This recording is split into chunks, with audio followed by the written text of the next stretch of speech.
Hey, it worked. What's up, everybody? It's Keefy at GhostCultMag.com, and we are here with another Ghost Cult live stream, and I thought we'd do a very special one in this jam-packed week for everybody heading into the holiday weekend here in the USA, but also a very special anniversary in the life of rock fans, which is the 45th anniversary of Pink Floyd's The Wall, which comes out on November 30th, officially November 30th, 1979. And I was like, I don't know if we're going to even still be here in 5 years to do 50. So I had it in my mind that I would get together with my beloved partner, Nik Cameron of the Glacially Musical podcast, and bring him in here and have a discussion about Pink Floyd's The Wall. So I'm going to try to set this all up so we do the thing. And that's the actual layout I wanted. And then it probably didn't work correctly. I'm hearing some noise, but I don't know if it's from you or me. How you doing, Nik? What's up?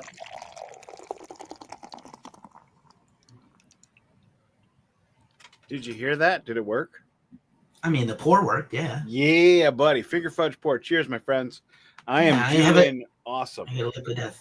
Are you doing awesome? Yeah. Don't third your merce. Drink beer. I can't drink that much beer. I drank 3 beers over the weekend. I thought I was going to fucking die.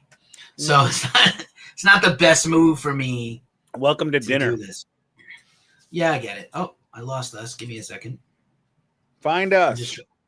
I'm trying to just find this thing. Ah, damn it. I had this better organized before. Just hold on a second. I saved the special layout, and then it didn't do it. All right, StreamYard, you win this ground. Maybe now if I add us over it. Well, oh well, close enough. I guess it's going to be big screen face Keefy and Nik. Extreme close-up. Whoa! Yeah, we're Gen X. I got called a boomer on the internet today because I said I liked it better when hockey was violent. You know what? Go to hell. I did. It was way better. More fights, more hits, more goals. Stars were protected. I semi-agree with you. I think the game is a little more elegant and focused on scoring now. But let's talk about Pink Floyd. All right. This is not beer, metal, and swearing. This is.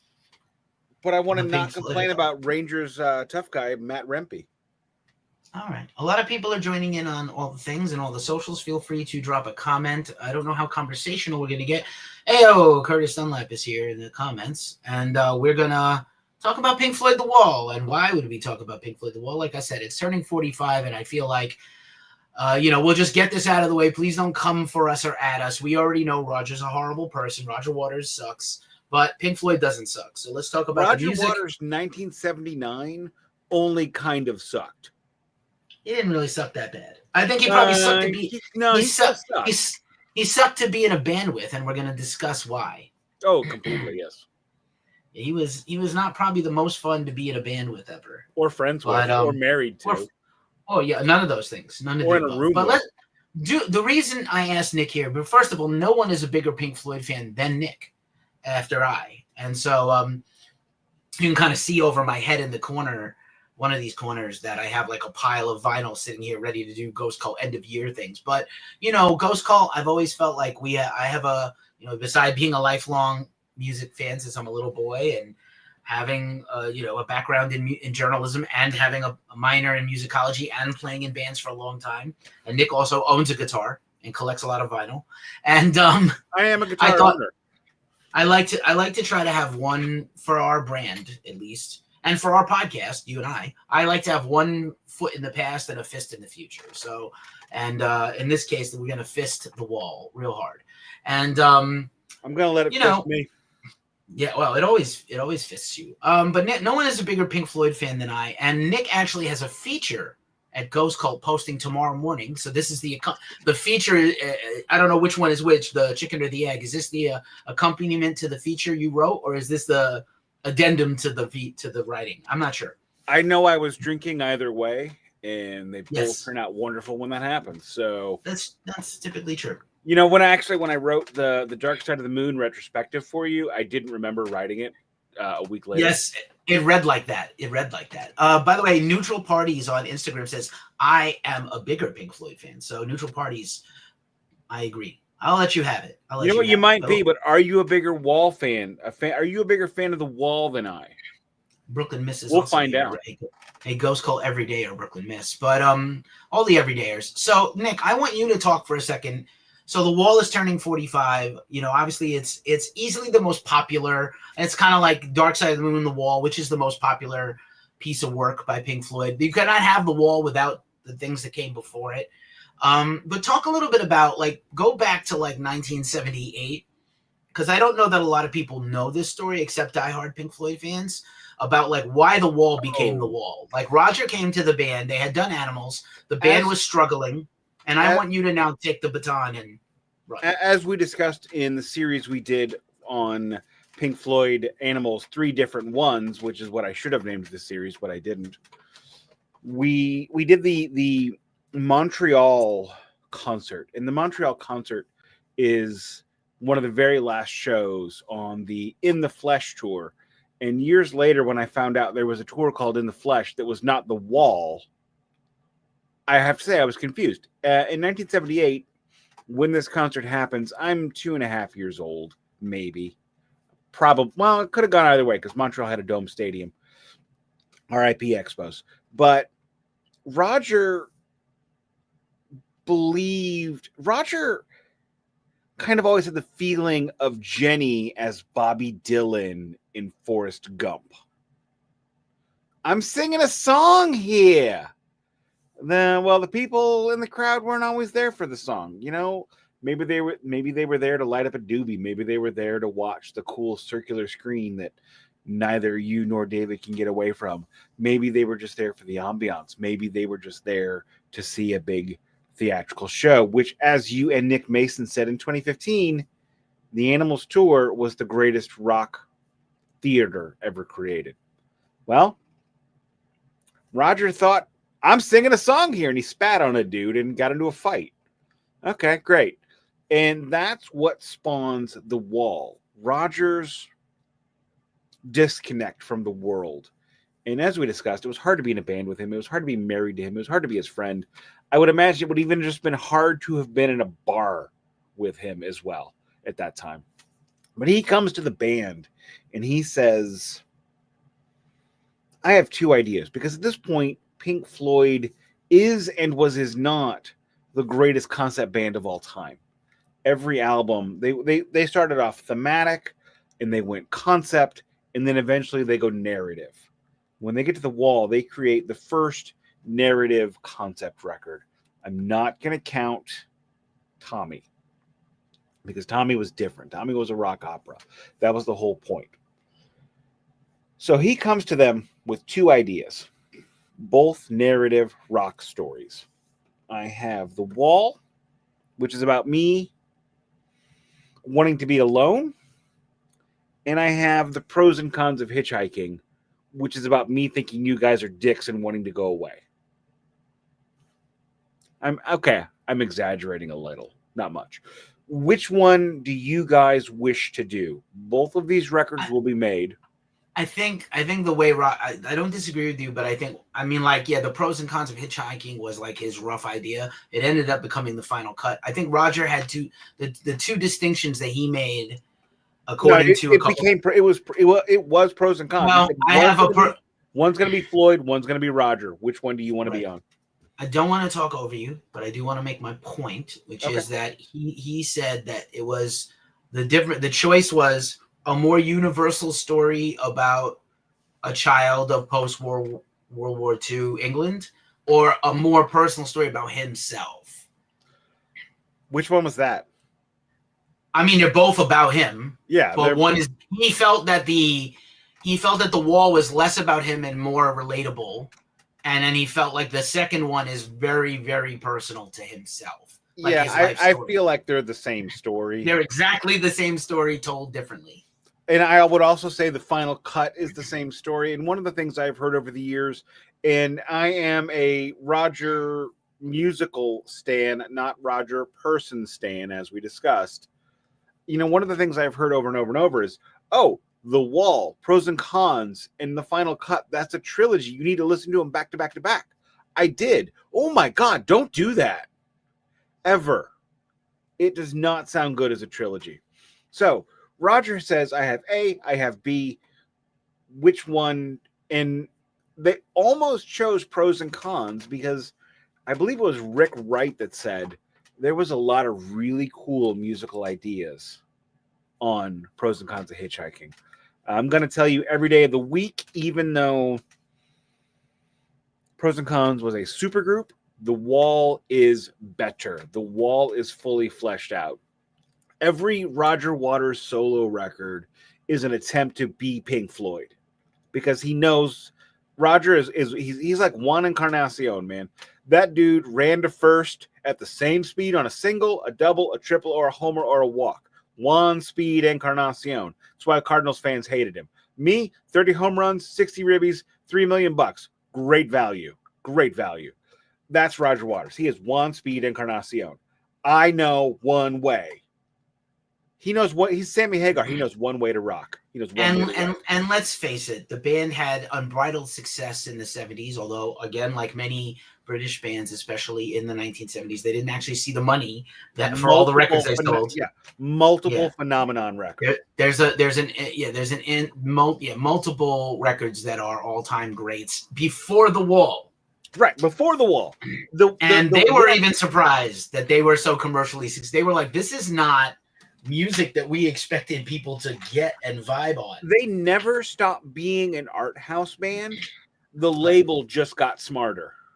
That's probably true. They just figured out how to market it. Yeah, let's face it, like timeless music. If you make timeless music, Dark Side of the Moon, if you make timeless music, the song Wish You Were Here, if you make Animals was like the weird odd duckling out of those four classic 70s. Very weird odd duck, yeah. And Metal is the record right before Dark Side that kind of like, here's all the pieces, we're almost there. But Metal, see, the thing about Pink Floyd that I think nobody's ever really talked about that I've seen is they made albums in pairs. They beta test and then they perfect. Yeah. Well, we discussed this on the Obscured by Clouds Chaser, or whenever DMA we did podcast. that, maybe DMA podcast. Thank you. The Department of Metal Antiquities is Nik's other podcast. So Nik is now subsumed into Ghost Cult, and because that's what I do. I'm just a planet, and I Pac-Man up everything. And I just can't stop talking. I just want to work with my friends. I just want to do cool things with all my best friends. So here's an interesting thing before we talk a little bit more about this. I think there's two separate things that play with The Wall, why it's so timeless. The story, which is, again, like Dark Side of the Moon, very relatable, and then also the music. And so, but I want to talk about the music first, which is, I don't think Roger envisioned it as a rock opera. I think Bob Ezrin turned it into a rock opera as the only way to coax this record out of these fighting guys. Because, basically at this point, David and Roger are not getting along. Richard ends up getting fired from the band during the recording. And Nik is just like, I just want to play drums. And Nik firing Rick ruins Rick's life for perpetuity. Roger. Even when Roger firing Rick from main Pink Floyd really ruins this guy's rest of his career. If you ever want to find love in your heart for Roger, just know that in 1987, when they finally completed the divorce, he insisted there be a clause that Rick never rejoined the band. Not become a full vested member, which is some bullshit. And they agreed to it. I know, but they figured because they could just pay him crazy money. Yeah, but it's not the same. It's not. I mean, like, look, I'm obviously now that they're actually getting paid, but yeah, he got back his money, and they've done things to, I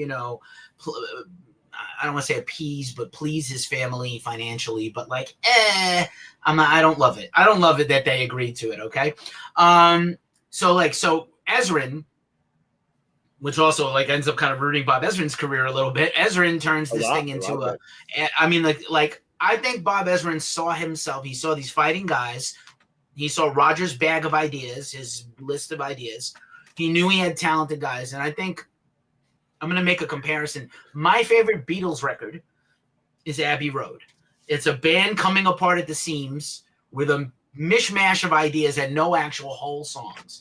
And George Martin, as he did time and time again, is like, I'm going to make these petulant little boys get along long enough to turn this thing into a wonder. And what happened is you go to side B of Abbey Road, and it's very much like The Wall. It's a pastiche of pastiches, and it works. It works, but it only works because Bob helped it work. He made it into a rock opera. He helped Roger. We're going to 100 didgeridoos. We're going to get 100 backup singers. We're going to get Beach Boys and Captain and Tennille. And we're going to get Michael Kamen, who was kind of a movie composer back then and an unknown guy to conduct a string orchestra. And we're just going to go. We're going to get with Roger for pros and cons. Like Snowy White, backup guitar players who are like, some of the best in the world. So like, and then Roger also trying, like you just said brilliantly earlier, trying to repeat himself forever from this. So Roger tried to repeat this constantly. Ezrin was forced to repeat this constantly. And I like that David and Nik were like, you know what? No, we'll never again. No, not for us. Maybe did allow it for Final Cut. Well, I mean, they're barely on Final Cut. They're barely on Final Cut. I mean, at that time, after Wish You Were Here, Pink Floyd stopped being Pink Floyd. It stopped being the Pink Floyd that had like that golden era, a little bit. It became Roger Waters, Pink Floyd, featuring David, Nik, and Rick. Let's keep it with The Wall. Sorry. Because we can do these other albums at other times. We're going to do a whole Pink Floyd series, likely in 2025 on Glacially Musical. At least one, if not many. And so, but The Wall, I wanted to take this opportunity. So now it's like Roger's little Bob Dylan depressing folk songs turned into a prog rock opera, right? And the results are startling. Rogey Dylan. And I think, you said Pink Floyd was, The Wall is your entry into Pink Floyd. I had already grew up a tiny child with Pink Floyd. I'm like 7 or 8 in 1979, 1980. And I've already had a lot of musical stuff go on, and I knew who Pink Floyd was, and I certainly had heard those records over and over in my home. But like when you heard The Wall for the first time, like I'm sure it was jarring to people who even like Pink Floyd. I'm sure like this is different.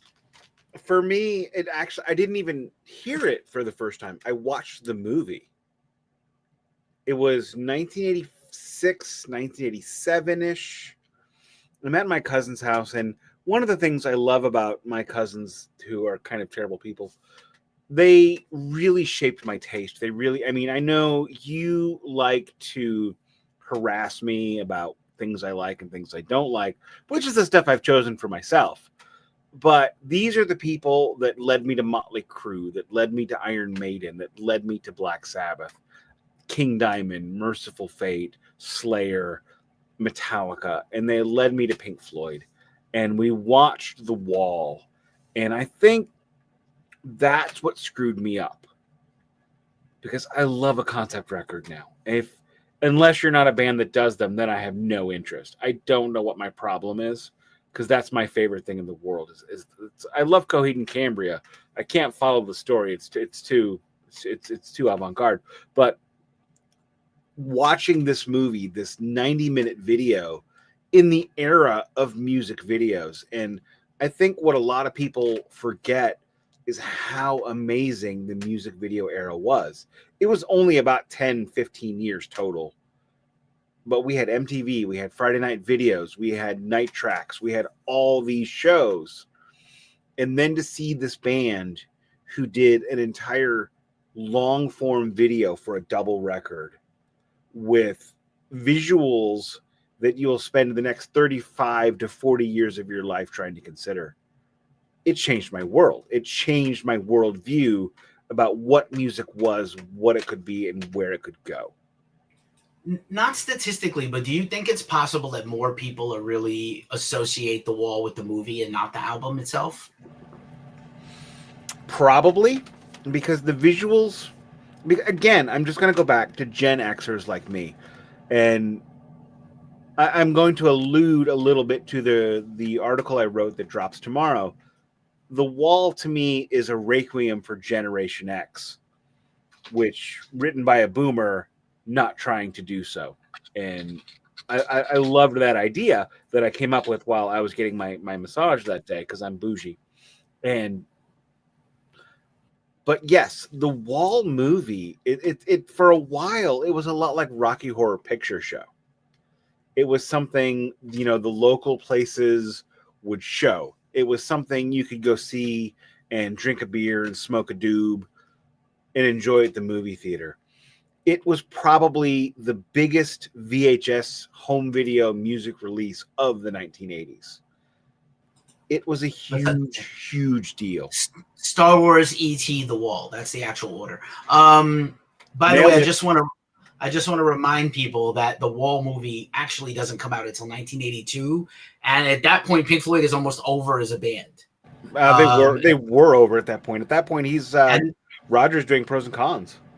Yeah. So the Wall in its entirety was only performed 4 times, and we'll talk about that a little bit at the end. By the band in its heyday, I'm not counting Roger doing it again and again. Yeah, but no, it was like 15 or 20. They did a Wall tour, but I'm talking about the entire front to back album is really only performed 4 or 5 times. Out of that whole, it was London, it was New York, and it was Los Angeles, LA, and I think there's one more, but I can't. It's Germany or something. Did they? But they did like 5 dates in each place. They did like they were kind of living in France in exile, basically, the whole late 70s. Because just like Led Zeppelin, just like a lot of those. And like Elton John and everybody else living in a funky chateau in France. So we have the music, and then Roger's. Let's just talk about, like, if we got to give Roger any flowers, and we have to, unfortunately, give him some flowers for this. I mean, The Wall is an unbelievable. He's been a great storyteller, and I think the stories on all these records. I know a lot of people think Wish You Were Here is really about Sid because Sid showed up in the studio. Well, I'm here to do my part, supposedly. But I think this album is actually a little bit of an homage to Sid and what happened to Sid. And I think the storytelling, like it's masterful how Roger tells his life story, which is the life story of many, again, young post-war Brits. We've lost your camera, Nicholas. And you're muted, and you're talking, and I'm talking. I didn't lose the camera. I wanted to go to the fridge. Yeah, well, plan better. Start planning better. Anyway, and now I lost my awesome, brilliant thought. Roger's a great storyteller. Roger, Sid, like all that business. To tell his life story, kind of an homage to Sid. This like 30, late 20s, early 30s something angst of, Thatcher era Brits. And then there's all this other like very similar reminiscent of Dark Side of the Moon stuff on there too. Life, death, birth, school, bullying, all the things that are actually painfully relevant today still somehow. And if I could, this comes out at the transitional time in England. England is going from, we've all seen the meme, I assume, because we're all chronically online. Why do the English still eat like they're on rations in World War II? This is the era where all of the left-wing liberal socialist programs that England has put through in order to make it, in order to ensure their survival, their financial, fiscal survival, since World War II, starts ending. And Roger becomes extraordinarily disillusioned with England as a concept. It is no longer his country. It is no longer his place. And I really think the music shows that, because if you listen to, obviously the classic run, Dark Side, Wish, Animals, and then you get to The Wall is almost legitimate metal. Like if you think about Wish You Were Here, I get goosebumps on that dirge.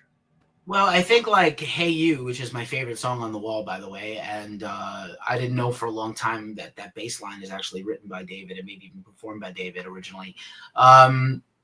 Hey You is my favorite song on The Wall outside of the narrative. But by the way, I just want to jump in and say that Neutral Parties on Instagram is just killing it in the comments. I see you and I thank you for all your service. Many, many great points that I can't unfortunately go back and name. And Joaquin Carcass is here. So a lot of cool people are following this chat. I hope they're chiming in, and I appreciate the comments for those watching. But yeah, man, it's mind-blowing how it all came together and so well. And it somehow all works. And then there's like a little bit of a rock star thing in there. And I don't think Pink Floyd even enjoyed being rock stars that much, because marriages are coming apart and they were broke and they owed the tax man in England. And I don't think they were having that good a time despite as big a band as they had gotten. And I think there's another thing here where Roger was really hurt that the punks, he saw Johnny Rotten with a Pink Floyd shirt with a big red X through it, or a big, against sign, and not, and he was like, he felt a kinship to the punks. He understood the anarchy and he liked it. And they didn't like him because he represented everything they hated. Yes, Pink Floyd, King Crimson, Rush, Queen, they hated all that shit. And he was broken. He was broken by that, I think, a little bit emotionally. And, this is his whole neuroses coming out on many levels. His mom, the loss of his father in World War II, Sid, rock stardom, Vietnam, the war, financial crisis, Thatcher England, Reagan America. Like, it's so relatable to just everybody. It's hard to imagine now that Roger's so relatable a person and such a great storyteller because of the prick he has become. But like, actually, this is like one of the greatest arcs of any songwriter maybe ever. And I hate, it just pains me to say it, but I have to. Unfortunately, Roger got old and confused. And I choose to believe that he has gone mentally ill. So that way I don't have to hate him. I do the same thing for Ace Frehley. But everything you've said about this album is absolutely 100% true. This is peak Roger Waters. And unfortunately, this is Roger Waters getting his first hit of meth. Because every record after it, he's chasing... Metaphorically. Well, we don't know. I don't think they were doing meth. I'm not saying he did. I'm not saying he didn't. I'm saying, yes, metaphorically, this is his first hit of meth. He has this dopamine rush from writing about his favorite subject, himself. All right. And he never stops. Steph Montoya is here. Hello, Steph. Roger really painted himself into a permanent corner. Maybe, I don't know, for the better or worse. But I also want to say, I think, like, let's talk for a second about music. I know whenever we have talked about The Wall or Pink Floyd, I know Roger's your guy and David is my guy, even though we love the whole band. I think The Wall is not, if this is just a Bob Dylan, Nebraska, Bruce Springsteen, Nebraska, Bob Dylan, Blood on the Tracks album, and does not have, like, incredible lead guitar by David Gilmour, or David Gilmour and Rick Wright's incredible singing, or the backing vocals, or all the orchestrations by Ezrin, or Nik's underrated drumming. People don't ever talk about Nik Mason's drumming on The Wall. They need to be. He doesn't talk about his drumming ever either. Yeah, one thing he said in his book was, "You're supposed to go 10,000 hours. I got done in 500. I was surprised too." Great book. I have it here. Nik has it at home. I saw it on his bookshelf when I visited St. Louis. Nik has some very curious shit to say about The Wall and The Wall recordings and Roger. And, he was always very close to Rick. Scooter is here. What's up? We got all the Ghost Cult regulars are here, joining Nik and Keefy, talking about Pink Floyd, The Wall, turning 45. I'm trying to see this. I can't see the damn chat. Where's the chat? Instagram. The chat is on Instagram or on YouTube, or there's a thing in StreamYard. I'll try it next time I bring you in as a guest. Is you can also, or I should just literally, I have permissions. I should have just added Glacially Musical, and then this would be streaming at the same time on both our channels live. But it's a great book. Scooter, what up? And so I think, like, you have to step back for a second. The core band was playing over their heads, and Rick wasn't feeling too good, and he's not prominently featured on the record. He did contribute here and there, but the band themselves, like, David's playing, literally some of the best guitar solos of all time. Another Brick in the Wall Part 2, the guitar solo on Mother, the guitar solo on Comfortably Numb. I know you don't like Run Like Hell, but the guitar work on Run Like Hell literally inspired a bunch of guitarists in the next decade. The solo's great, but I'm sick of the song.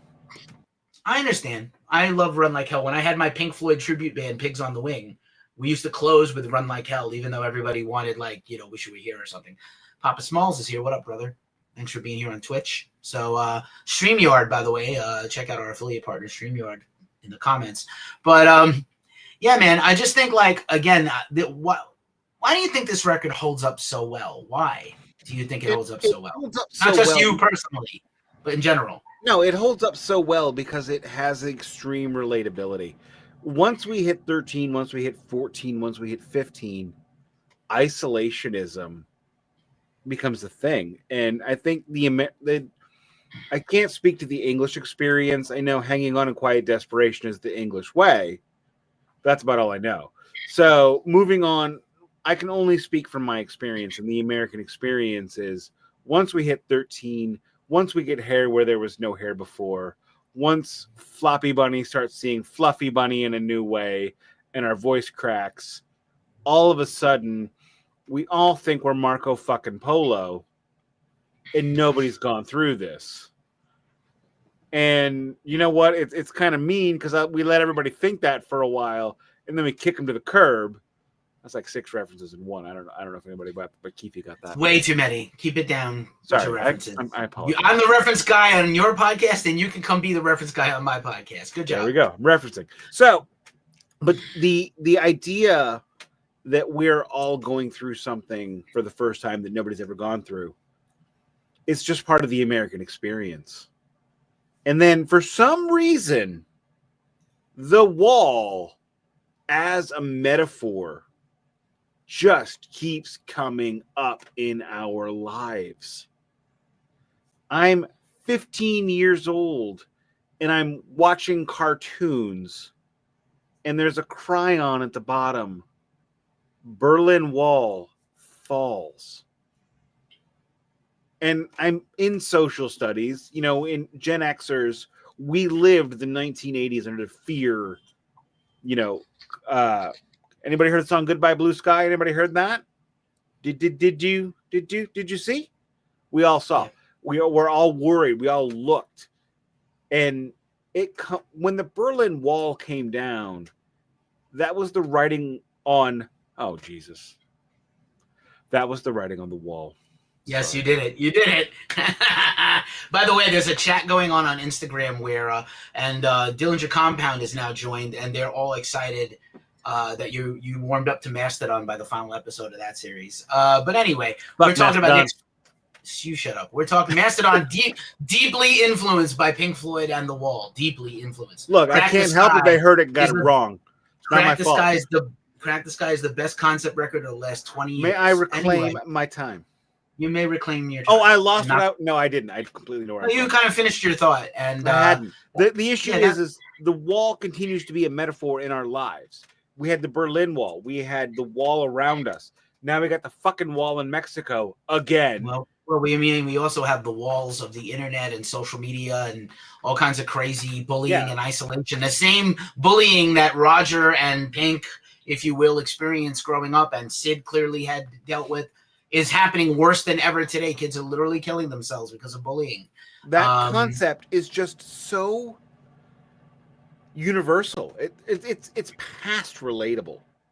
Right. We all, whether or not you see the trauma Pink, Sid, Raj, or Roger, because they're both Roger, dealt with as their trauma, or if you see the trauma described in the movie and in the narrative as a metaphor for your trauma. We all had trauma. We've all felt alone. And one of the things my lawyer wife asked me a couple of months ago was, do you routinely have conversations with me in your mind that I never hear? Yes. Yes, I do.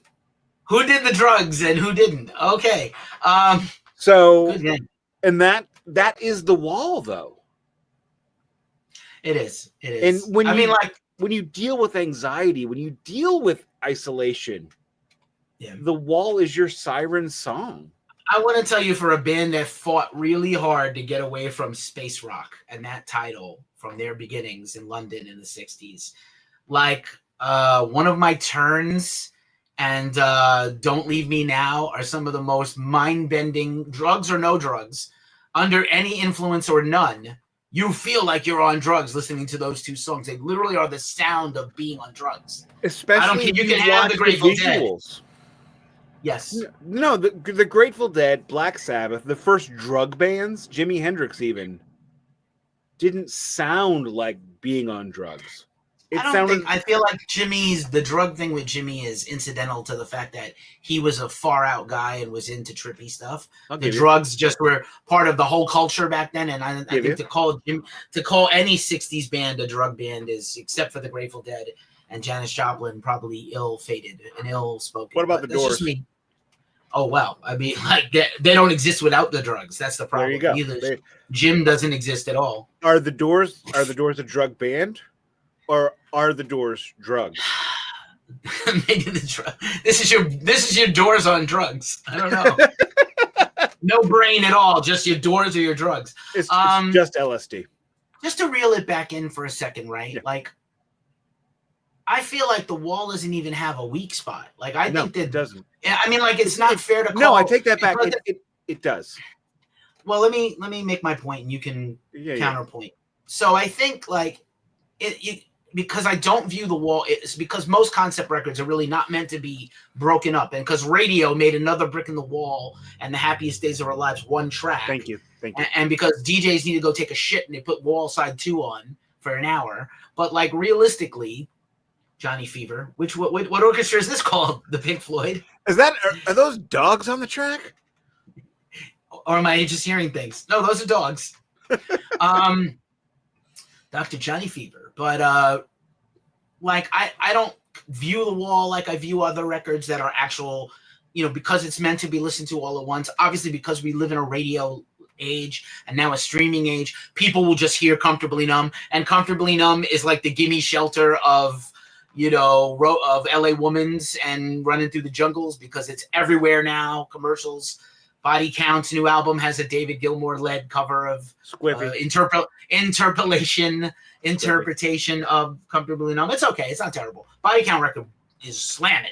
But like that's like the weak point of the whole record. It's just so weird. But okay, but Ice-T's rich. He can do whatever he wants. He's a multi-millionaire.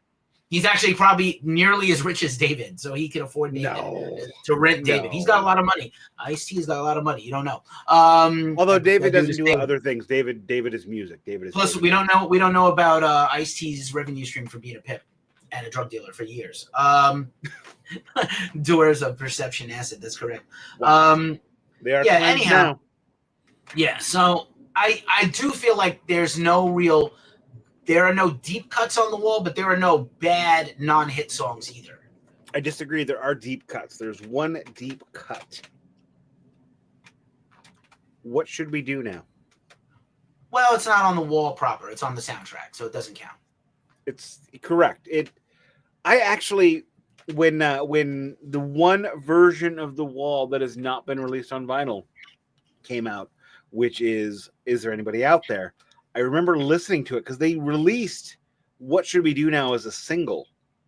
And I couldn't figure out why I knew that song because it was a new song. And one of the things I struggle with, and call me crazy if you will, I struggle that I'm living in a simulation at all times in my life. And how could I know this song if it was never released on the Wall? Why do I know it? I'm in a simulation. And if I could pull something up real quick. Yes? Okay. Or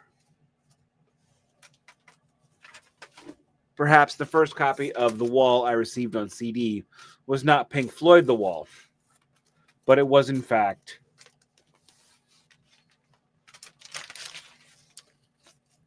hang on. Roger Waters' The Wall live in Berlin. This features all the same songs as Is There Anybody Out There and the cringiest version of The Tide Is Turning After Live Aid you've ever heard, which that song is not that good to begin with. But Bryan Adams sings both One of My Turns and What Should We Do Now? But I listened to this on CD for years because when I got my CD player, my stepbrother only got his CDs from BMG. They didn't have Pink Floyd The Wall. They had Roger Waters The Wall. Boo. Also, this is after I had it on cassette. So for a while, I had on cassette, I had Relics, Momentary Lapse of Reason, and The Wall, which is the greatest sampling of Pink Floyd you can have in one go. That's pretty good. I don't know why more people don't talk about a collection of great dance songs, because like Pink Floyd was also like Why would anybody talk about it? They not only invented house music, they might have invented the remix album. I'm not sure, but okay. Held that in my hands multiple times.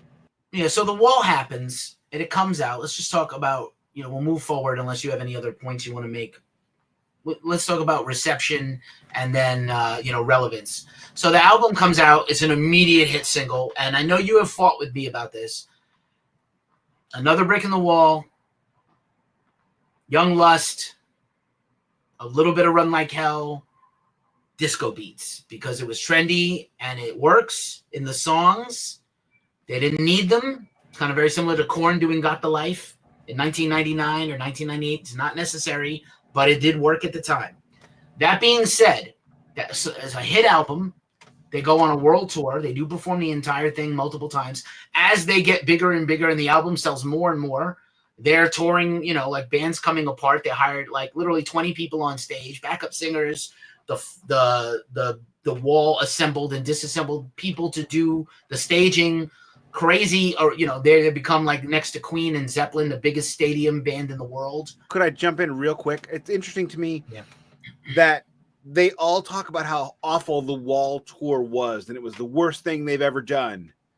And the two major touring entities of Pink Floyd, which in the 80s were Pink Floyd and Roger Waters, and in the 90s were Pink Floyd and Roger Waters, they both recreated what they did that they hated. They both had 3 full bands on stage. And they're like, this is stupid. This whole thing we did for the Wall, it was dumb. Let's go ahead and do that again forever. I think you have to give them a little bit of credit that, so I saw Floyd in 94 twice. And I saw them at Yankee Stadium and I saw them at Giant Stadium. And they literally, it was all fan service. People complain about fan service and nostalgia in Hollywood movies.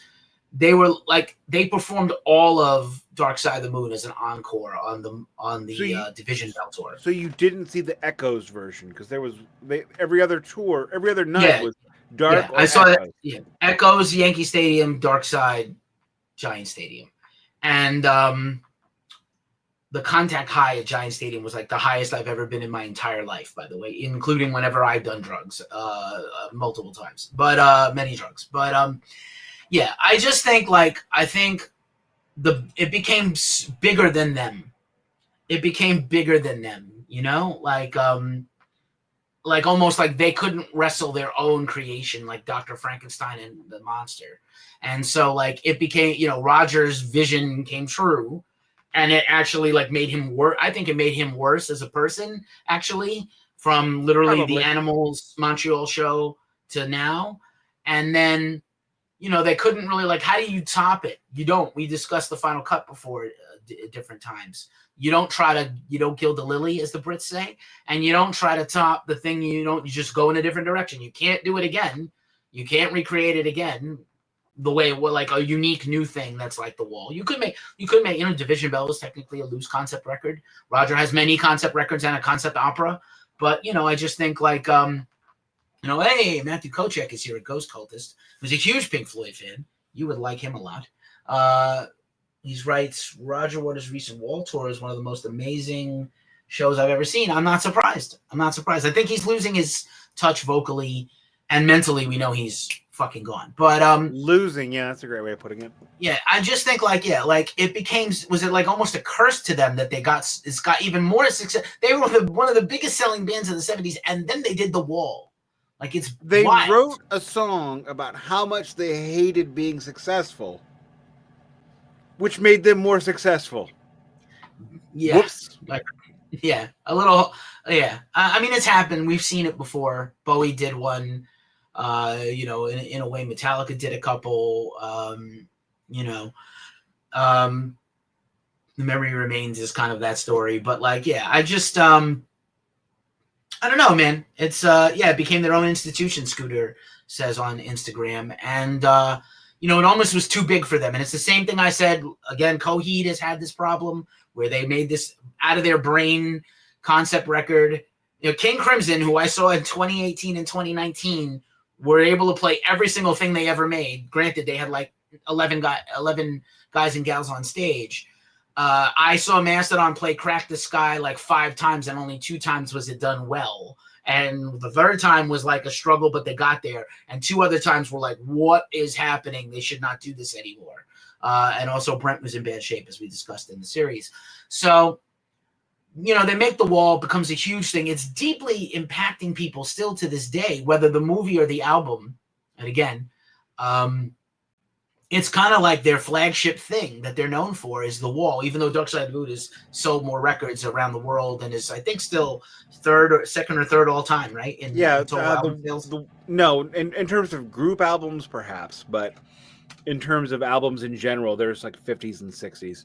But the Wall sold, because it's a double, it counts twice for the RIAA. It sold about 20. Dark Side sold about 35. And they're both extraordinarily relatable. However, I think the time frame in which The Wall came out made it less commercially viable than Dark Side of the Moon, because Dark Side of the Moon comes out in the early 70s. And one of the things you and I have discussed on all of our platforms 1,000 times is how in 1972, 1973, 1974, there was a singular home entertainment choice. It was those cool black circles that we can't stop talking about. Well, by the time The Wall comes out on vinyl, Betamax is a thing. A year later, VHS is a thing. And then not long after that, Laserdisc. And then Atari comes out. And Pong comes out. Well, Pong, Atari, Coleco in television, Nintendo. And then all of a sudden, the entertainment dollar has competition. The home entertainment dollar has competition that it never had before. And at this point in time, in America, because again, I can only give you that perspective because that's what I lived through. That's when the American income stopped growing. So the pie got smaller for everybody.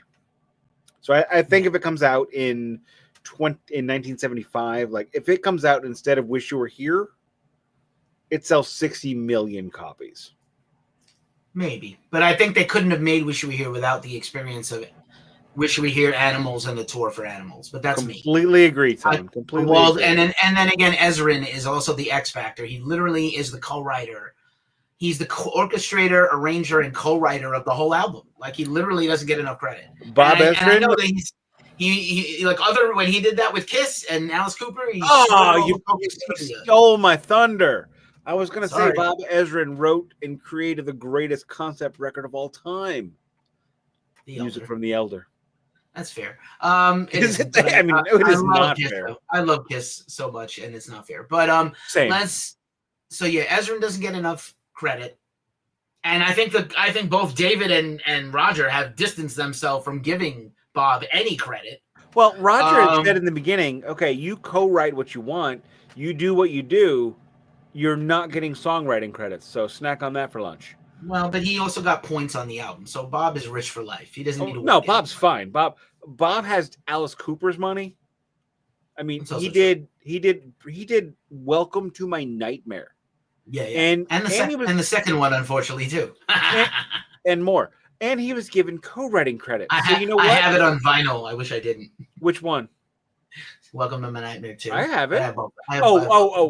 I'm sorry. I did not realize you meant Welcome to My Nightmare, The Deuce. To My Nightmare, The Deuce. Literally, a deuce and the deuce. But it was given to me free, thanks to E1 Music or whatever. Oh, I would love to have that for free. I'm not paying for Monarch Heavy on a double vinyl. I didn't pay for it, but it's still not good. Could you have sent me something I wanted, like Crowbar or Black Label Society? No. But anyway, no, I love them. I appreciate them. But so Bob, right? Beach Boys get a paycheck when they were broke. Captain and Tennille are on the wall. Snowy White is on the wall. Is it Snowy White or Snowy Show? I always mix the two of them up. Snowy White. Snowy White. Snowy Show has the Scandinavian Merciful Fate. Yeah. Phil Manzanera from Roxy Music. Roxy Music people. So basically, it's the Gene Simmons solo record. Some of the Toto guys who end up playing on Thriller are on the wall. Michael and David Paik. Like, what? Have is we happening. ever seen a full listing of who's on this thing? I mean, it's probably people who didn't get points or paid and told, like they worked and didn't. Like Claire Torrey. I mean, here, hi Claire Torrey. Here's £8. Sing in that Claire booth. Torrey. Go away. They paid her. They paid her back eventually. They paid. No, they made did it up not. to her They later. no, they were forced to pay her. Yeah, they were. Well, so was Zeppelin. So was everybody. We don't have to go there now. We're not talking about that album today. I want to talk. I'm sorry. We did, didn't we? We did that series. Anyway, We did not. Gabe from Anti-Moss-Beast is here. He's also a Pink Floyd fan too. And Gabe missed when I said earlier, we just have a new interview with Gabe on the channel. And Gabe missed earlier, but I was like, Pink Floyd kind of invented like EDM and house music all with On the Run with Dark Side of the Moon. And then later that stuff comes up in The Wall also in subtle ways. And then there's like, again, like I'm surprised The Wall has never been a Broadway show, because that would be the next thing. I know Elton John's like $25 million musical just shit the bed totally and closed. But like, why has The Wall not been a Broadway show? It makes perfect sense. Does it? You could do an hour and a half of The Wall with an intermission, and I would do that book and libretto. I mean, I would go, but I wouldn't expect it to succeed. Yeah. Let's just talk for. I know you're running short on time. No, we're fine. We're fine. You sure? All right. Yeah. I wanted to talk about like not just the influence of, obviously Pink Floyd has had many concept records, and but let's talk about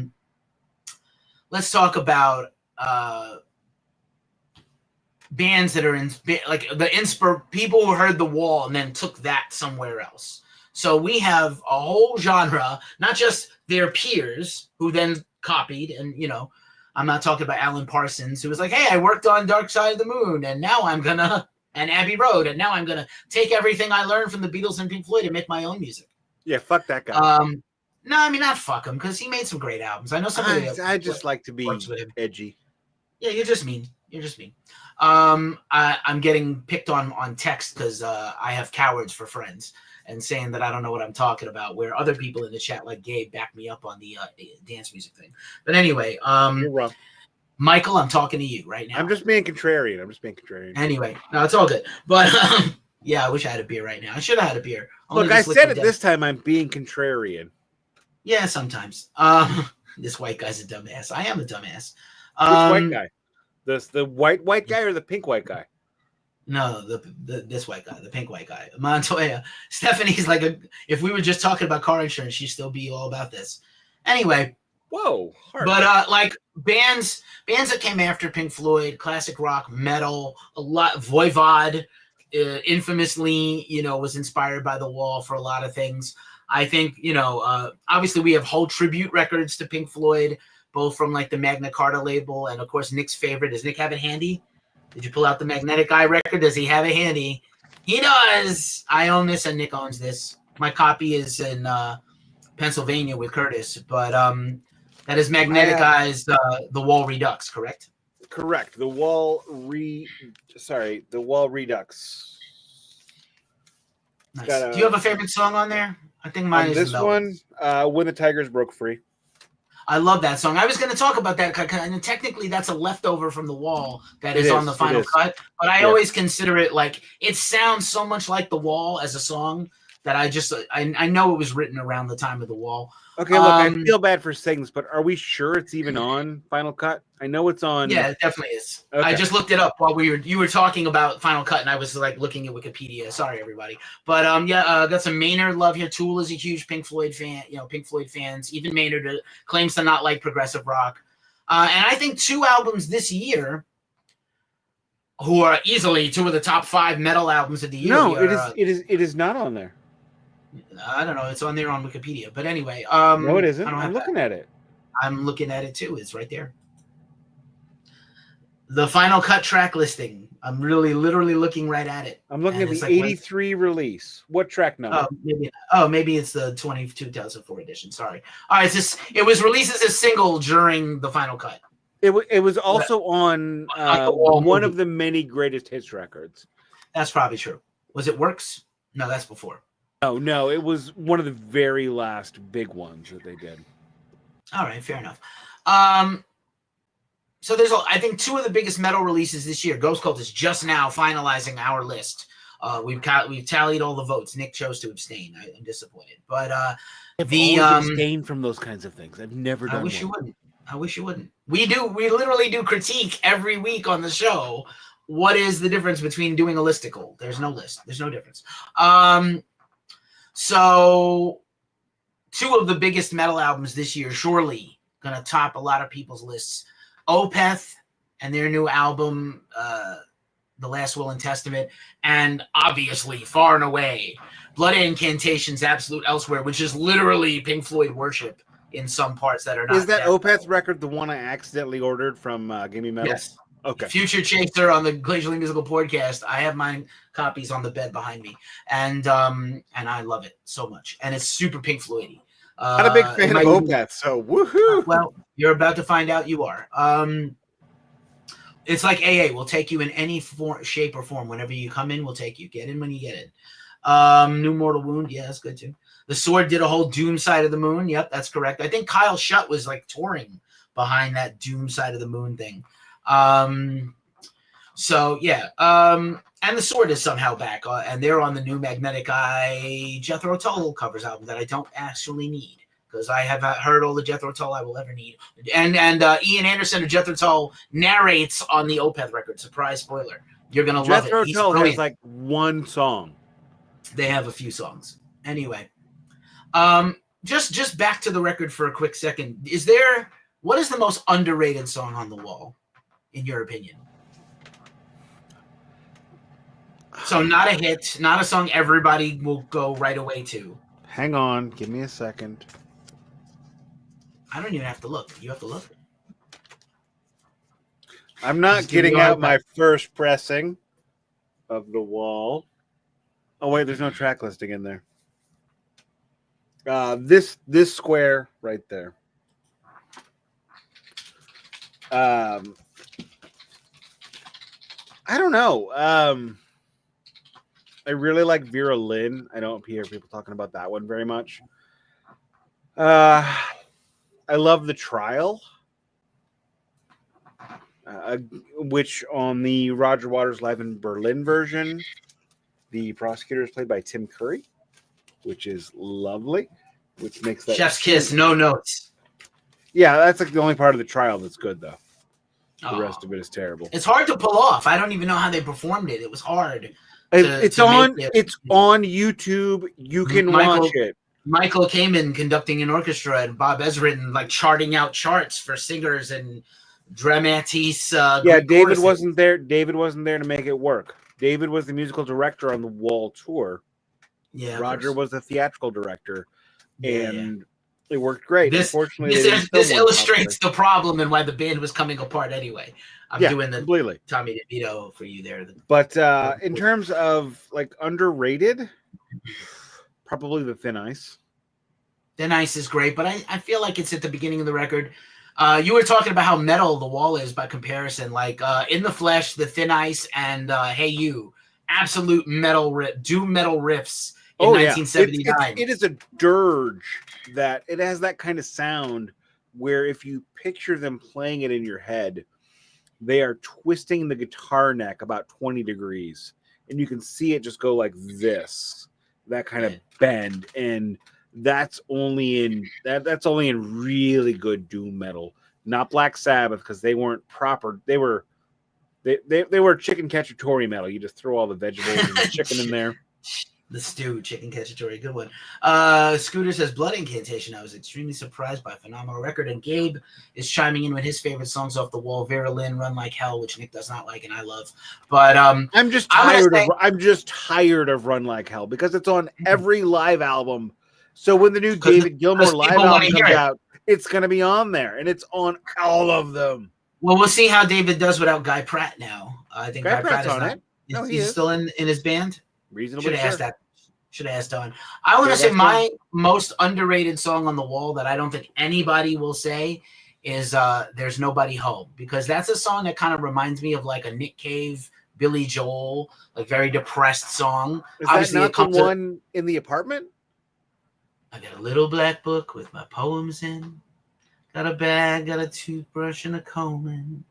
Like all good dogs, they sometimes throw me a bone in. You know what's up, Brian. Yeah, I got a little. I got a spoon. Worms is great too. Waiting for the Worms is very metal too. Oh, You got a little bit of singing today from Keefy because it's Pink Floyd and I love Pink Floyd, but it makes me want to sing. I mean, I had like my I didn't have a battle vest or a jacket in high school, but I had a denim jacket with a couple of patches on it. One of them was my Pink Floyd The Wall patch, and another one was Asia, which is still on my battle vest now. And I people was exceedingly are like, poor. What is this Asia? Oh yeah, I like literally saved for months to get these patches, a couple of them, and it was like, why do you have an Asia patch on the front of your jacket for no reason? And now it's on my vest. It managed to stay with me for 37 years, and now I have it on my battle vest. But not only was I exceedingly poor back then, but my cousin Jamie gave me his old jean jacket. Jamie, God rest him, he died the day after Repentless came out in 2015. Damn, I'm sorry. He died the way he lived, really drunk and high. But he gave me his old jean jacket, which was a Wrangler, not a Levi. I'm a Levi's man. But when you're like in 7th grade and you have no money, whatever. But he took the time to write all of my favorite band's logos on it, including the Black Sabbath cross on the back, which we discussed in the Glacially Musical Podcast Black Sabbath series. They really didn't have a logo. Still don't have a logo precisely, but he gave me that one. I remember my cousin Alex, who introduced me to Pink Floyd, also did Pink Floyd The Wall on my vest. So I had a jacket, a jean jacket, where my cousins wrote all of the logos. For some reason, they did John Paul Jones's Led Zeppelin logo and none of the others. Still confused about that one.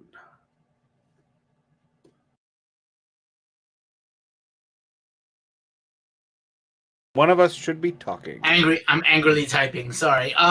Seriously though, I defend myself. Nice, William Blake. Of course, Gabe. Of course. Hey, when the doors of perception are cleansed, all will appear that it truly is. Yeah. What else is left to say? Like, phenomenal album, still holds up. What else is left to say? What else is left to show? Nick wants to whip out the rest of his preciouses. Go ahead. You're not in the camera. You gotta watch yourself. Yeah, that's better. Put it right in front of your face. That's better. We don't want to see your face anyway.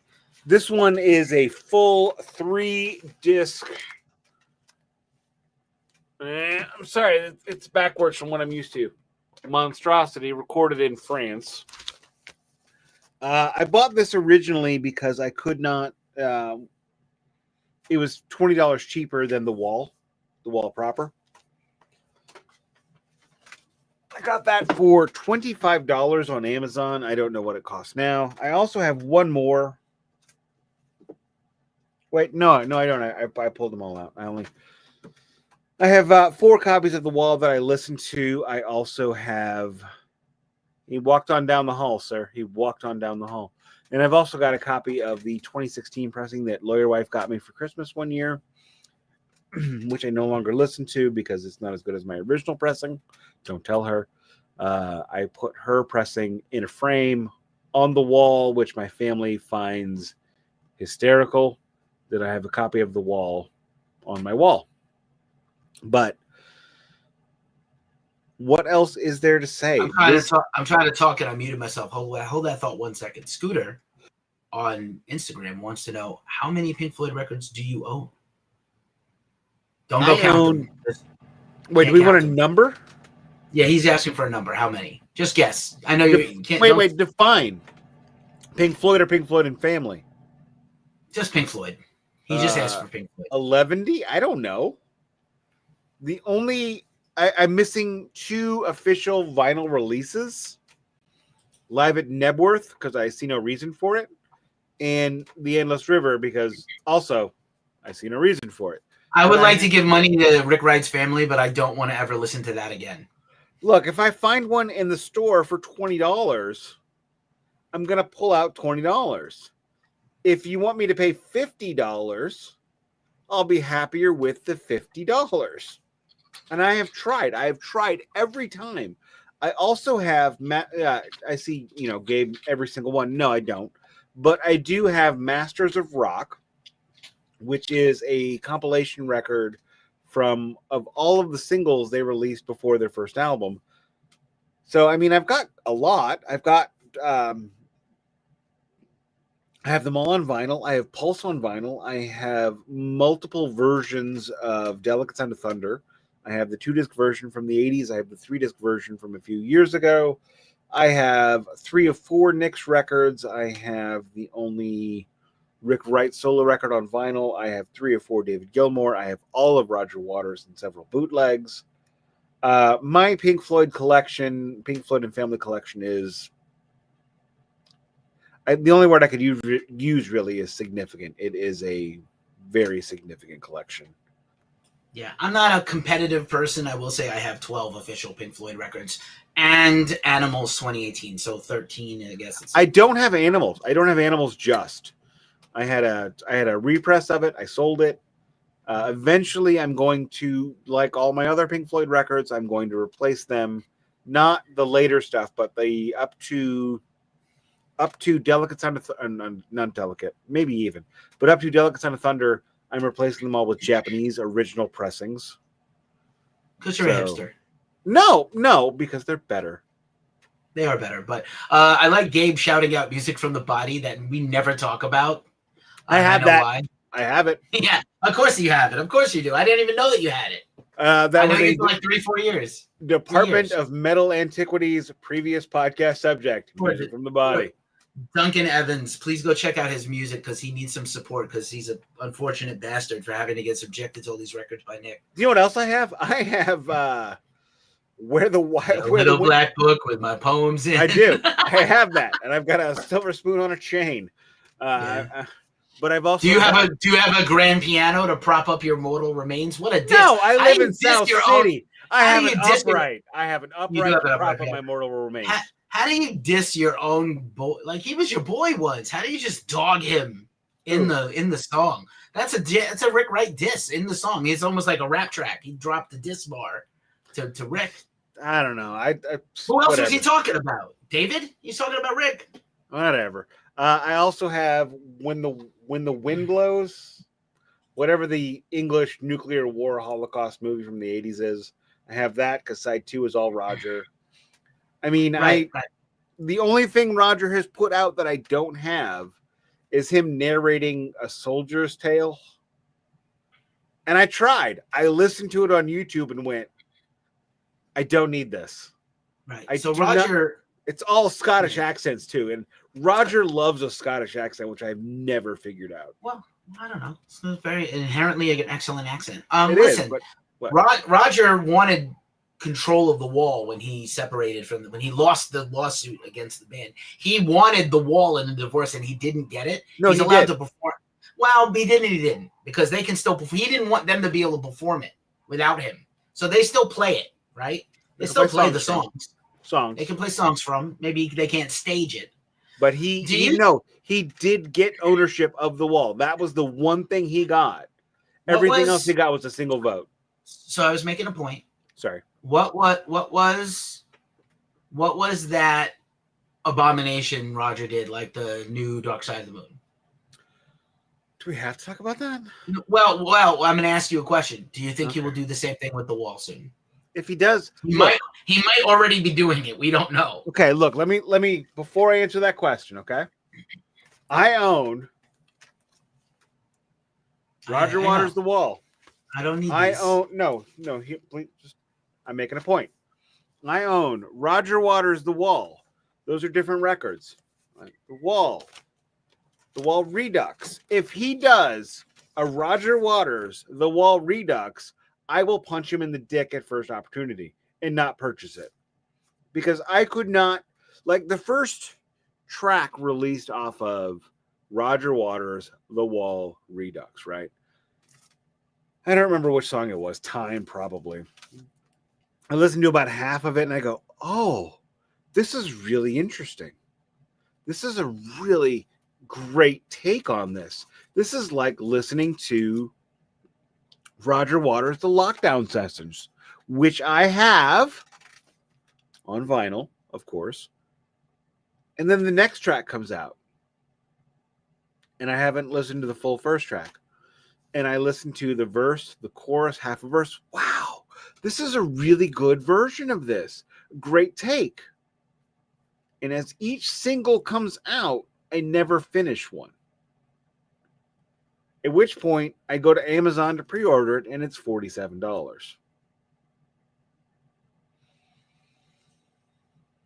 So I've never heard the whole thing, and I will not. It's a lot of money. It's a lot of money. It's too much, and I wanted to hear side 4 because side 4 was all original music inspired by Dark Side of the Moon. But okay, you're gonna like do all this awfulness? No, I'm done. I will not buy. If he does that to the wall, it's gonna be 7 discs. Well, without any guitar solo. I hated the Dark Side thing. It was so shitty. You're not Taylor Swift. You suck so much. There are no Roger fans who hate Pink Floyd. Like, this doesn't exist. So, like, I don't want this. And I hope he doesn't do it because I've already lost so much respect for him, and I don't want to lose every single rest of it. No, Roger just released The Bar. Let us have The Bar. I guess. That's the album he's been working on for like 5 years. Whatever. Shout out to Fernando Olguin. I hope I'm saying that name correctly on Facebook. Thank you, sir. Thank you, Metal Hound and the Phantom Eye. Thank you. And Fernando Valenzuela. No, stop bringing up Fernando Valenzuela. I'm a Yankees fan. Anyway, please stop, man. I'm still hurting from that World Series. What World Series? I don't even know what that is. Yeah, you wouldn't know what a World Series is because you're a St. Louis Cardinals fan. So what do you know? We've won 12, 11, I don't know, some number of them. Yankees have 27, 28. I don't know. We're the Yankees. We got all the money. We do. We do have all the money. You know who doesn't have all the money? Nick Mason. So Nick doesn't get enough love. I think like Nick Mason wrote this book. I highly recommend this again, Inside Out. It is the best book about Pink Floyd. There's a great photo book. Quarto Books does these beautiful coffee table books, and the one I don't have is Pink Floyd, sadly. But they sent me a few for free, so I have Bowie and Elton John, but no Pink Floyd. But this is the best written book about Pink Floyd. I don't know that Roger should do a memoir because he's so fucking hated. I don't want to read more Roger. I don't want to imagine him beating off thinking about Holocaust victims and photos because he sucks so much. And I don't think Gilmore is very stereotypically British. I think he's very stiff upper lip. His feelings come through his music, and he's not going to talk about himself. So I think we're never going to get the authorized David Gilmour. When David Gilmour talks about Roger. Oh, you know what though? If David passes away, which I hope that never happens in my lifetime, Polly will write the fucking book because she's disgusting. She's a no talent habit. I will read it, but I won't buy it. She wrote Division Bell, which some of the lyrics on Division Bell are excellent, but the rest of it is trash. And she's not good. She's just not good. Here's some advice, bands. Don't let your girlfriend be the band manager. Okay. Nope. I've had personal experience with this. Don't let your girlfriend replace one of the greatest lyricists of all time. Nope. Don't let your wife come in and be like, you know what, Polly has written some essays. I think I'm going to let her take a go at writing the lyrics for the new album. No. Even when she did a good job, don't give it back to her. Do you know how many Glacially Musical podcast subjects Lawyer Wife has come up with? 0. You know what the correct number is? You know how many legal briefs you have written? 0. 0. Yeah, exactly. And you're a good man. Good man. I was going to say something earlier. I forgot what it was. Nick Mason's book. Not only is it the best book on rock and roll or Pink Floyd, he wrote the right biography because as a person who has read probably 200 rock and roll autobiographies and biographies, you know what I don't want to hear about? Steven Tyler seeing Joe Perry for the first time at Trorico Lodge in northern Maine when they're 14. You know what else I don't care about? Ace Frehley's high school. But you Definitely know what I know? That would be William Howard Taft High School in the Bronx, New York. No one cares except me because I'm from the Bronx. And you know what I know too much about? These things because they spent time on them. A good rock biography is 300 pages because we're all drunk and stoned. Don't bore us. Get to the chorus. How many pages is that? Yeah, I see you're pulling it up. How many? Come on. How many? I'm trying not to laugh. With the addendum. No addendum. Addendum doesn't count. It's got a note, like an index. That's an appendix. And it also, are we counting the chronology that has a year by year, month by month? No. So you just want the book proper. Just the book. Afterthoughts. There's a whole section. Afterthoughts. No one needed this. Nobody extra, needed that. No. You're extra a drummer. 70 pages. 300. Yeah, really. You're a drummer. Know your place. 365 words. Good number. Not counting the Yeah, additional 70 pages. Tony Iommi's Iron Man is like 350. If Tight. anybody could go 1,500 pages, yeah, Geddy Lee's book is genius, and it's pretty short, actually. I expected it to be bigger. Rex Brown, great book. Although he did tell me, don't believe everything you read in it. Well, he literally, he wrote it. He's an idiot. He's a fucking idiot. Here's also some advice. Don't talk shit about your friends, especially when they might die someday before you. And I've talked, Mark Eglinton is not like my favorite guy. He's also wrote a good book on Max Cavalera. He wrote the only official book on James Hetfield that isn't by James Hetfield about his guitars or cars. And Eglinton told me, I have the tapes. If Rex wants to come for me, I have the receipts on tape of all his stuff. So Rex talked a lot of shit about Vinny. It's very unfortunate. It's kind of here. So here's the thing. Is the Pink Floyd feud between, just say, David and Roger, or David and Nick versus Roger, the worst feud in history of rock and roll? It absolutely is. Because not you know David what? and not Sammy and David Lee Roth, and not the brothers in Oasis. No.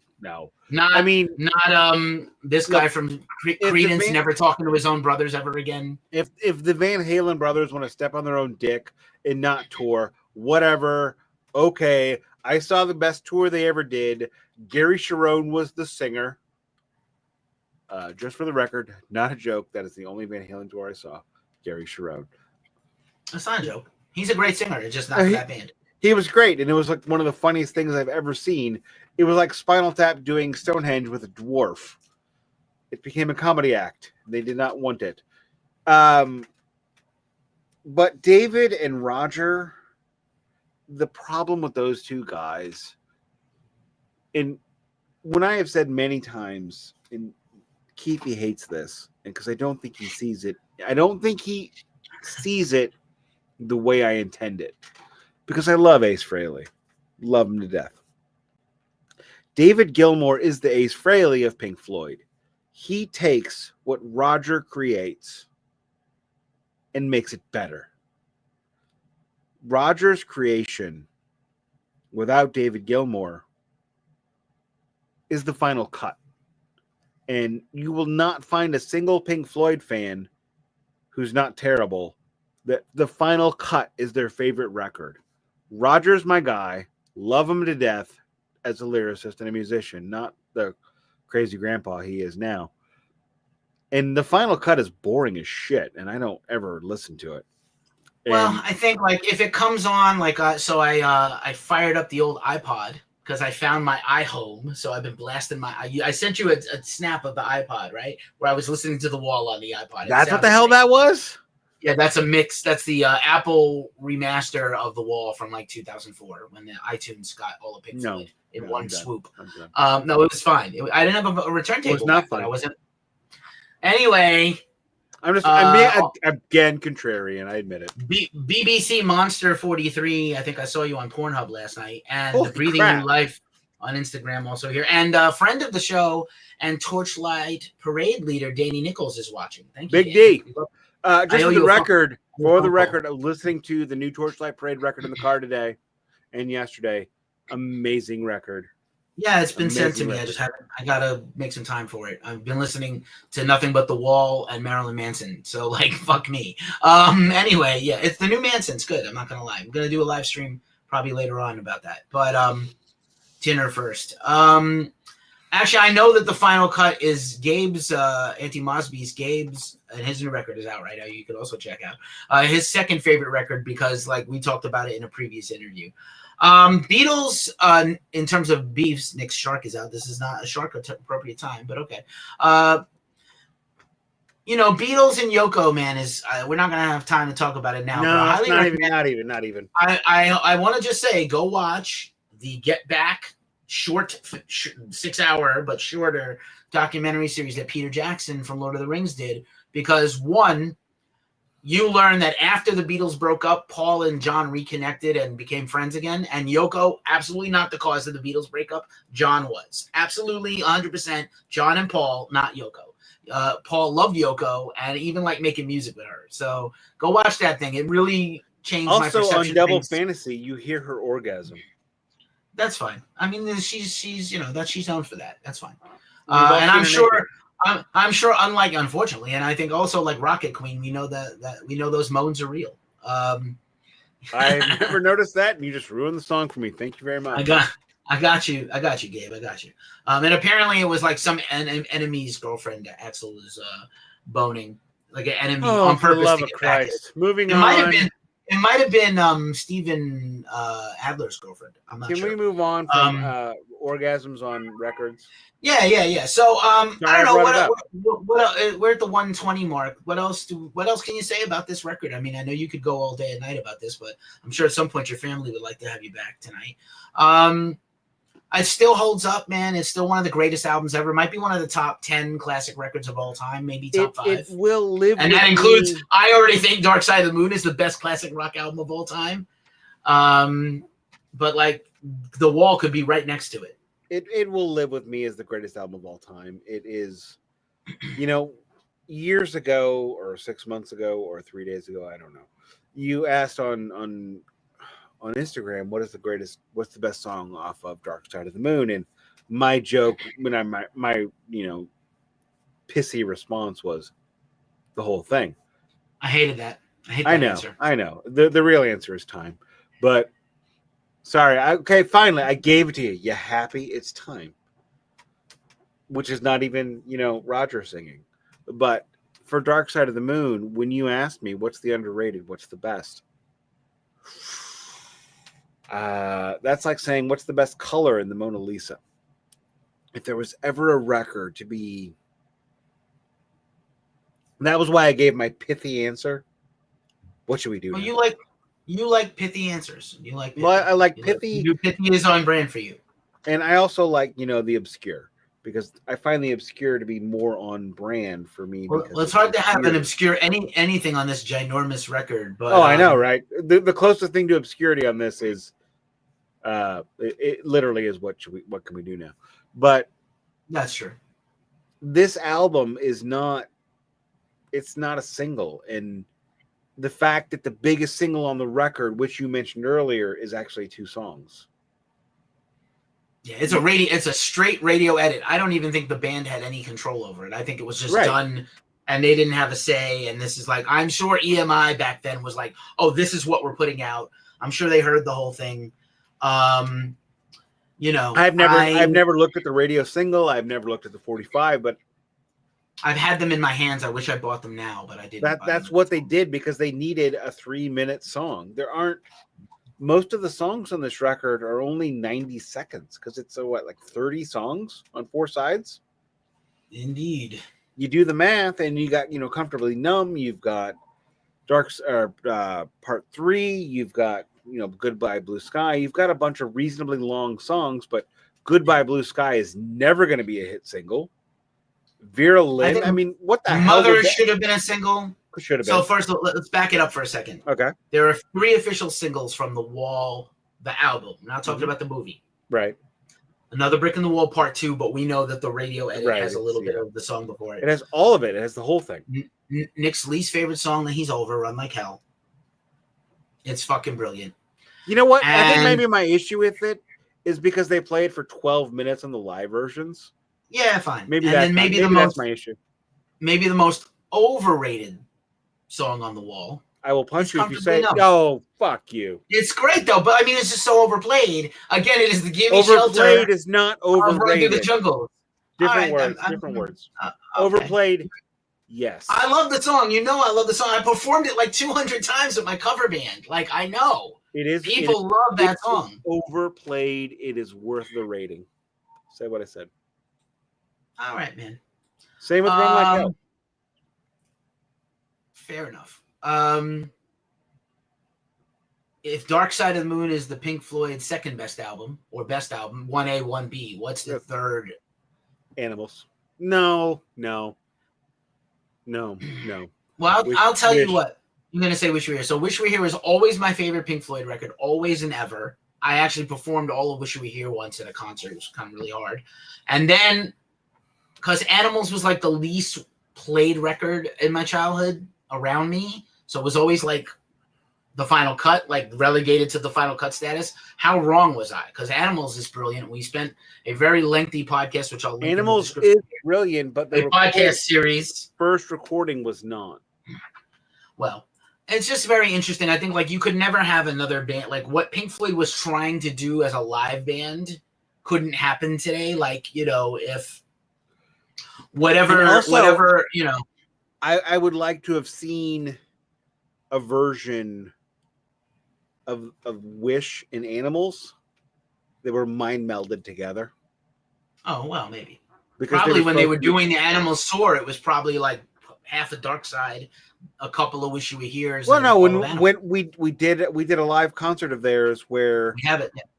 where we discussed when we did the Dark Side live album, they played half of Animals, half of Wish You Were Here, all of Dark Side of the Moon, and some of like Echo. I mean, it was like that's like nuts. I read you that track listing and you flipped the fuck out. I remember now. So I have a second. I actually think I have 4 copies of Animals. So I have a second live Pink Floyd record that was like a live bootleg, not with their permission, but it's on like Hot Pink. And I was like, oh, I want it. And I bought it like a fucking impulse buy. I was doing better with money. And I love it. It's really great. I should dig it out and try to play it. But like I remember reading off that track listing and you were like, why? I know. Track listing is insane. That Wembley show that one English dude, it's a bad gig. It's not my fault that it's a bad gig. No, that gig was great. You're a jackass. Move on. Probably British people probably hate all your imitations and accents, by the way. Why would they hate my imitations of you also offended all Scott. You also offended because you're bad at it, and you also offended all Scottish people earlier. I speak English accents quite well. You should be forced to watch Train Spotting on a loop all weekend. Oh, fuck you and Ewan McGregor. Instead of hockey. I love Ewan McGregor. I wish he was so my dad. I love him too. Did you know? Here's a fun fact about Ewan McGregor. Ewan McGregor's brother flies fighter planes for the British Royal Air Force, and his call sign is like Obi-Wan. Obi-2 Kenobi. Oh, Obi-2. Nice. Because he's the younger brother. Let's wrap this up. We are off. We are Amtrak. We're off the rails. Pags is here, another ghost cultist, just in time for the sign-off. In a nutshell, Pink Floyd The Wall, 45 years on, still great. Roger, I wish you just stop talking in public and just make music and shut the fuck up. Yeah, exactly. David, his music, his messages in his music, still perfection. Yeah, when he talks, punch him. I want to throw punch him. Yeah, we've done 2 recent Glacially Musical podcast episodes. One a month and a half ago, 2 months ago, where we reviewed Luck and Strange, and then we just did our threesome. Our threesome with Don DeLamont of Talking the Talk with Don and Southeast of Heaven book. And we reviewed Don, came to New York City, went to MSG, so the last show of the tour, had Don's epic adventure in New York. It really moved him emotionally. I don't even think he actually, Nick and I bloviate everywhere about our feelings. And I think Don actually was very restrained about how emotional he really was. I think he really touched it, that it really affected him deeply, that concert. And I believe we will get another David Gilmour solo record and maybe another tour. And I really want Nick Mason, please come back with that Nick Mason's Saucer Full of Secrets, because I didn't get to see that tour and I really missed out. Please really get some cryogenic hyperbaric shit. I need you guys to live a little bit longer. You're in your 80s. I mean, these dudes are like, let's be realistic. We're talking about 3 dudes in their 80s. And you know what? If you just really want to punch me in all the feels and all the organs, do one concert wherever as Pink Floyd. I mean, I know you guys basically hate each other and would stab each other in the dick if given the opportunity without being caught. Well, I mean, like, we didn't even go there. Like, maybe even the fight over the wall and all this other stuff. Pink Floyd, just I'll say, is the last thing that people I'm sure they might have got passed over. They didn't notice. Pink Floyd sold off their controlling interest in their rights. That means they don't not own any of it. They just sold off the majority stake in the publishing of their major. Yeah, basically, they can object without effect. Well, here's the thing, though. We agreed on our news item about this on Glacially Musical. They took a low ball. They could have held out for a lot of money, but they don't want to negotiate together or talk to each other or be in the same room or on a conference call or on a Zoom or see each other ever again. And David was not even a little. I'm just looking forward to never having to hear about this guy ever again in my whole lifetime. Oh my gosh! Why we're never gonna get a concert? We're never gonna get a reunion concert. Everything you just said, I think, if like who's seen Clue, where they're in a room, Mr. Body, quote unquote, spoilers. I mean, it's a 40-year-old movie. You should know. Mr. Body says, "I'm gonna turn out the light. Here's all the weapons. Somebody kill that dude." If Mr. Body said that and Pink Floyd's in the room, David is grabbing the gun and shooting Roger in the face. And then pocketing the gun and walking away before the light even comes on. And then dumping the gun in the river, pulling off his fucking surgical glove, straight up Soprano style. Coming soon from Nik and Ryan Johnson, Knives Out 4, starring Daniel Craig. And do you know how guilty he would? You know how guilty he would feel from doing that? He'd go home and tell Polly, "I did it." Well, and then she would fuck him. Polly will write some terrible words about it. Oh yeah, then she would write a song and fuck him like the Sopranos. I forget her name. What's her name? Carmela. Yeah, Carmela? She would fuck Carmela like she did Tony after every time he killed a dude. I don't know. Every time Tony killed a dude, she nailed it. Not quite. No, totally. Every time she knew about it. That's what would happen if David Gilmour was in a room with Mr. Body and Roger Waters. This took a strange turn that I wasn't expecting, but every podcast we ever do kind of takes a strange turn I never expected. Nicholas, thank you for joining us. Everybody, thank you for being here. I highly encourage you read. Posted first thing tomorrow Pacific time. In the AM, or it'll go up overnight and the social shares will be in the AM. Nik's retrospective on the wall. It's a more personal story than this discussion has been, but I think it's one of the best things we've had this year. It's been one of your best contributions to Ghost Cult. Thank you for coming through again in spades. And you can catch us on the Glacially Musical podcast hosted by Nik and co-hosted by me. And that's every week also on YouTube and wherever you listen to podcasts. I'm Keefy from ghostcultmag.com. I'm Nik Cameron from Glacially Musical. And you know where to find us. All the social links will be in the description. Pink Floyd, The Wall, 45. And there's no outro to this, so I'm just going to say goodbye. It's nearly as old as me. Well, I'm older than that. Damn. Oh, you old. I am old. Look, stop. I got to pee.